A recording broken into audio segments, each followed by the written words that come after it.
বৰছলি হাটখোলা উচ্চ মাধ্যমিক বিদ্যালয়ে ভূমিখননক কেন্দ্ৰ কৰি ৰাইজৰ মাজত প্ৰতিক্ৰিয়া। হাজোৰ বৰছলি হাটখোলা উচ্চ মাধ্যমিক বিদ্যালয়ে নৱনিৰ্মিত বিদ্যালয় গৃহ নিৰ্মাণৰ বাবে পুৰণি গৃহ ভাঙিবলগীয়া হৈছিল। নতুন গৃহ নিৰ্মাণৰ পৰিপ্ৰেক্ষিত বিদ্যালয়ৰ প্ৰাংগণত অন্যান্য দুই এটা চালি নিৰ্মাণ কৰিবলৈ উঠি পৰি লাগিছিল। এনে চালি নিৰ্মাণৰ বাবে ভেটি তুলিবলৈ মাটি ওখ কৰিবলৈ যুঁজ চলাইছিল। ইফালে বিদ্যালয় কৰ্তৃপক্ষই বিদ্যালয়খনৰ পুৰণি স্থানত থকা খেলপথাৰত মাটি খান্দি নি ভেটি নিৰ্মাণ কৰে।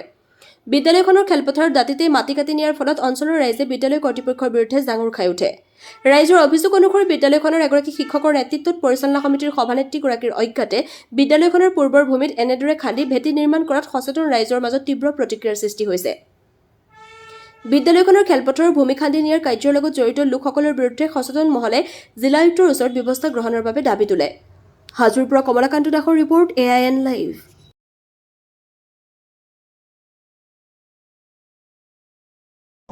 এইটো হল স্কুলৰ মাটি। স্কুলৰ মাটি যে স্কুল গভৰ্ণমেণ্ট হৈছে, এতিয়া ৰাইজৰ সুবিধাৰ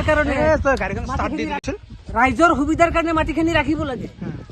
গতিকে এতিয়া স্কুল কৰ্তৃপক্ষই মাটি কাটিব দিছে না কোনোবাই ক'ৰ পৰা আহি মাটি কাটিব দিছে, এইটো ৰাইজৰ অসুবিধা হৈ আছে। গতিকে ৰাইজৰ অসুবিধা হৈ কৰি স্কুল কৰ্তৃপক্ষই বাচিলে হ'ব নেকি? গতিকে এতিয়া স্কুল কৰ্তৃপক্ষই কৈ আছে আমি নাজানো। আৰে কোনে জানে তেতিয়াহ'লে মাটি কাটিব দিয়া? কিমান মাটি কাটিছে তাতে চাওক আপোনালোকে কিমান মাটি কাটিছে, 10 কৰি পেলাইছে। 10,000 মাটি কাটিছে। এতিয়া ক'ত হেৰি পালে, পাৱাৰ পালে যে JCB পাৱাৰ পালে যে আমি মাটি কাটি ক'বতো নোৱাৰো।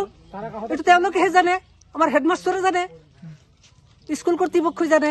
গতিকে এইটো মাটি যেনেকে কাটিছে সেনেকে ভৰাব লাগিব, নহ'লে কিন্তু আমি ডিচিক কমপ্লেইন কৰিম। প্ৰশান্ত পুখুৰী খান্দিছে, চাইডত মানুহৰ ঘৰ আছে। চাইডত মানুহৰ ঘৰ আছে, মানুহে কিমান মাকৈ চাকৈ খেতি হেৰি লৈ আছে, কিমান অসুবিধা। এতিয়া মাটি স্কুলত কি অভাৱ আছে যে আমাৰ মাটি ঠিকা দিব লগা হ'ল, মাটি কাটিব লগা হ'ল। চৰকাৰী স্কুল এখন, চৰকাৰী স্কুল তাৰমানে ঔষধ ঠাই কাটি পেলাই 10 কৰিব। এইটো কাৰবাৰ হৈছে নেকি? বেয়া কাম হৈছে, এইটো বেয়া কাম হৈছে। এইটো একশ্যন ল'ব লাগে, ইমিডিয়েট একশ্যন ল'ব লাগে। মানে এইখিনি বৰছলি হাটখোলা স্কুলত মাটি, স্কুলৰ মাটি। তাৰপিছত কি হ'ল? স্কুলত মাটি লাগে বোলে, কাটি লৈ গৈছে। কোনে কাটিছিল মাটিখিনি? মাষ্টাৰে গৈছে, কাটিব দিছে, কাটি লৈ গৈছে। কোনে কাটিছিল মাটিখিনি? কাৰ JCB আছিল? মঞ্জুলক। গছডালো কাটিছে নেকি? গছডালো কাটিছে। কালি কাটিছে নে কেতিয়া কাটিছে? কালিতো ৰাতিপুৱা 8টামান বজাৰ পৰা গধূলি 6টাক লৈ কাটিছে, সন্ধিয়া 6টাক লৈ। আৰু বেলেগতো কাটিছে মাটি? তাতেও কাটিছে। কিমান স্কুলত কিমান মাটি লগা আছিল? স্কুলত বোলে 2,500 মাটি, 2,000 2,500 মাটি লগা হৈছিল। কিমান মাটি কাটিছে? 10,000 মান কাটিছে। ক'ত দিছে মাটিবিলাক? ঘৰে ঘৰে দিছে, বিক্ৰী কৰিছে মঞ্জুলে। মঞ্জুলে ট্ৰেক্টাৰ দি, মঞ্জুলৰ ট্ৰেক্টাৰে কাটিছে আৰু বেলেগ ট্ৰেক্টাৰ আছিল। বেয়া কাম হৈছে এইটো। বেয়াইতো হৈছে। আমাৰ ঘৰৰ ওচৰত আমাৰ বহুত দিগদাৰি হ'ব। একেবাৰে ডাঙৰকে খান্দি দিছে গোটেই। বৰষুণ আহিলে আমাৰ ঘৰত সৰু সৰু বাচ্চা আছে, বৰষুণ আহিলে পানী জমা হ'ব। ঘৰৰ ওচৰতে খাল খান্দি দিছে।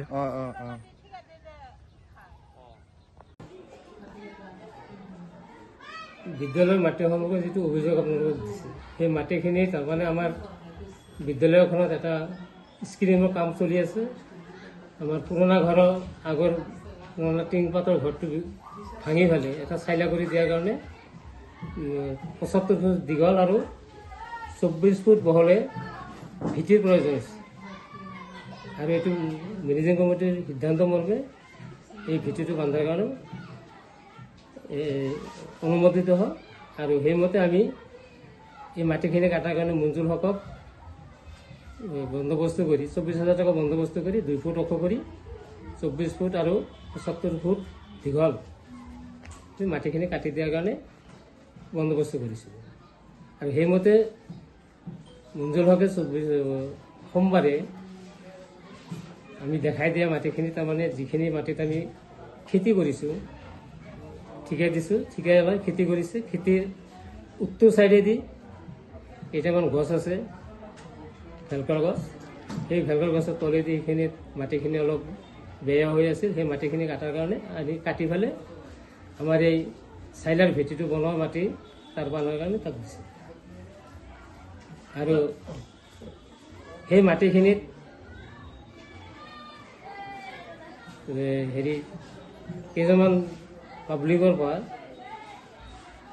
কমপ্লেইন অহাত মাটিখিনি কাটিবৰ কাৰণে তাৰমানে মোক ফোনত জনাই যে মাটিখিনি বেছিকৈ কাটি আছে। মই কৈছোঁ বেছিকৈ মাটি কাটি থাকিলে মাটিখিনি কটা বন্ধ কৰি দিয়ে, আৰু যিখিনি বেছি কাটিছে আমি দেখুৱাতকৈ যদি বেছি কাটিছে সেইখিনি সি মাৰি দিব লাগিব লগে লগে, আৰু তাৰ এগেঞ্চৰ ওপৰত আহিব নিদিব। তেতিয়া সেই ফোনতে কোনোবাই মোক জনালে যে নাই নাই ইয়াতে মাটি কাটিব নালাগে, বেলেগত জেগা আছে তাতে মাটি কাটিব। তাৰপিছত ফোনটো কাটি দিয়ে, সেই মাটিখিনি সেই বেলেগৰ তাত কাটি দিয়ে, আৰু আমাক ফিল্ডত লগা মাটিখিনি আনি ফিল্ডত দিছে। আৰু তাত মাজৰ পৰা যদি শুনা পাইছোঁ পাব্লিকে কমপ্লেইন কৰি আছে যে তাৰে পৰা কিছু মাটি বাহিৰত ছাপ্লাই দিছে। কিমানমান মাটি চাপ্লাই দিছে বাহিৰত?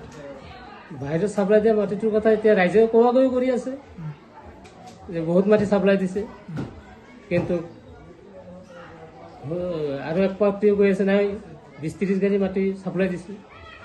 এই মঞ্জুল আলী নিজৰ মইমতালিত এই বিদ্যালয়ৰ সম্পত্তি ক্ষতি কৰিছে নেকি? মহিমাতালত ক্ষতি মানে এইখিনি ক্ষতি কৰিছে, যদি তাৰে পৰা মাটিখিনি বেলেগক দিছে সেই ক্ষতিটো আমাৰ স্কুলৰ ক্ষতি কৰিছে। তাৰ কাৰণে তাক আমি জনাইছোঁ দৰকাৰ হয় সেইখিনি মাটি যিটো বেছি যিখিনি কাটি নিছে অতিৰিক্তকৈ মাটিখিনি সি ফিল আপ কৰি দিবৰ কাৰণে বাধ্য হ'ব বুলি কৈছে। কি ব্যৱস্থা গ্ৰহণ কৰিব আপোনালোকে তেওঁৰ বিপক্ষে, যিহেতু তেওঁ আচলতে চৰকাৰী সম্পত্তি হ্ৰাস কৰিছে? এতিয়াতো আমি এতিয়া সমাজে বহি পেলাই কিবা এটা সমাধান কৰি দিব লাগিব। সি যিহেতু মাটিটো আমাক স্কুলৰ কৰ্তৃপক্ষক নজনোৱাকৈ মাটিখিনি বেলেগত ছাপ্লাই দিছে, সেইটো এটা অপৰাধ হৈছে। তাৰ কাৰণে সি সমাজ মানিম বুলি কথা দি গৈছে। এইখিনি আৰু মাটিখিনি কাটালৈ ইফালে ঘটনা যিটো হৈছে। যিকোনো খবৰ আৰু বিজ্ঞাপনৰ বাবে যোগাযোগ কৰক 7896121996।